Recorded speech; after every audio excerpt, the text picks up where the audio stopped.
Common walking mistakes and how to fix them.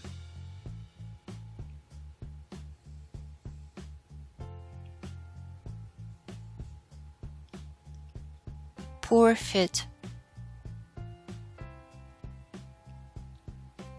If your shoes are too loose, they won't provide the support you need. Too tight, and they can rub and cause calluses or corns. They should feel comfortable in the store.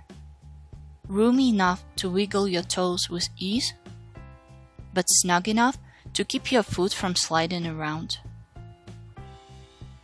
Shop later in the afternoon when your feet are slightly swollen, so you get a good sense of your true size.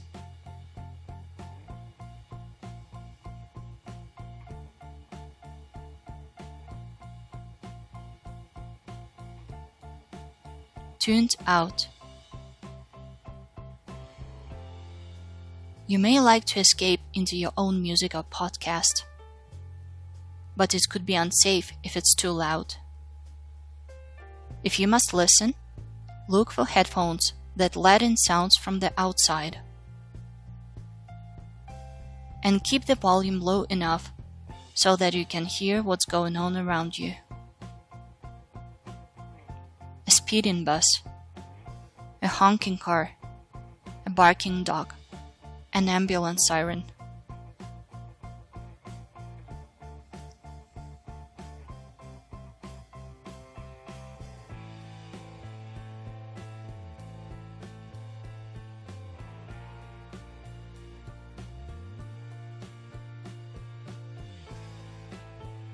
Doggone Lonely.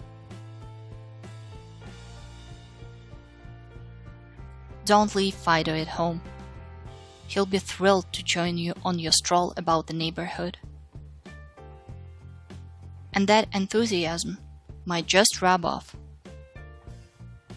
It turns out that people who have dogs and take them for regular walks are more likely to hit 150 minutes a week of moderate exercise, which is the least that experts recommend for good health.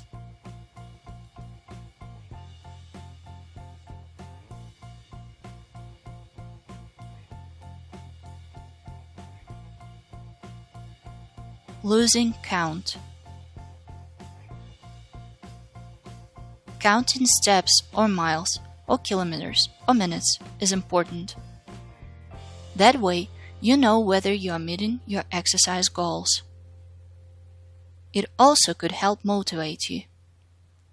People who tracked steps took around 27% more of them than those who didn't in one group of studies. That added up to an average of 2,500 steps a day. You can track yours with an app on your phone or with an expensive device called a pedometer.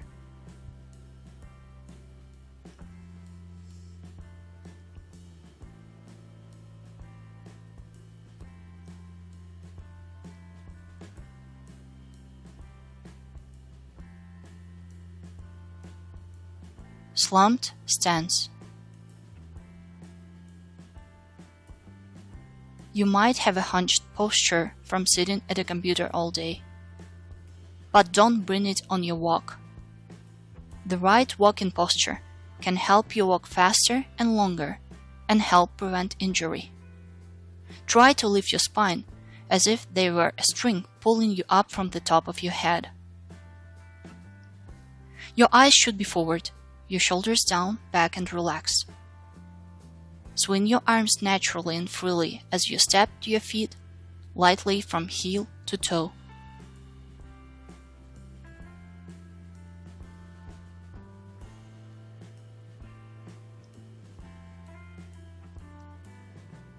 The wrong shoe.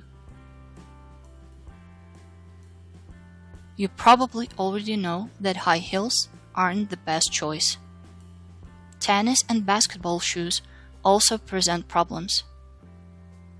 The stiffness of these court shoes helps support quick sideways movement, but hinders the heel-to-toe flexibility that's good for walking.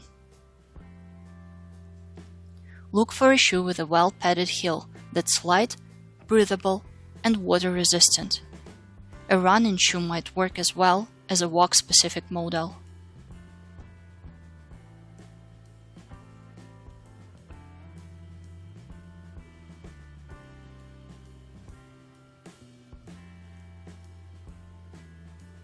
Stuck in a rut.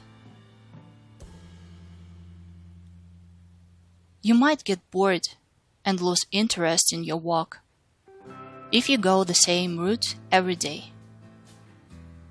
Change it on a regular basis to keep it interesting. Not only is it good for your mood and motivation, but it also switches things up for your muscles and joints. Look for hills to add to your route. This can add intensity and strengthen thigh, hamstring, and glute muscles.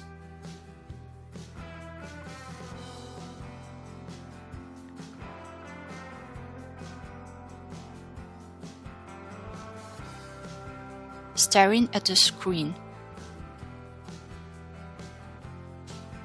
Gaze at your phone while walking, and you could be headed for trouble.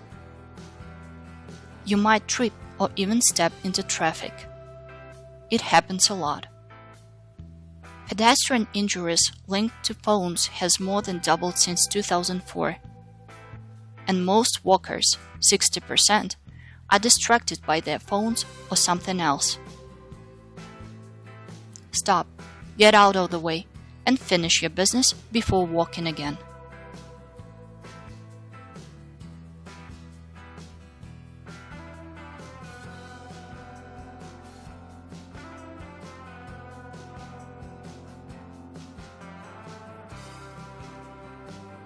Wardrobe malfunction. Clothes that are too tight and heavy could make your walk unpleasant.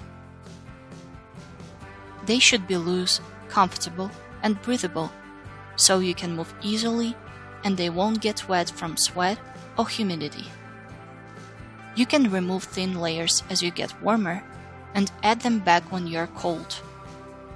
Take rain gear if the weather looks iffy, and don't forget hats, sunglasses, and sunscreen to protect you from the sun, even on cloudy days or in winter.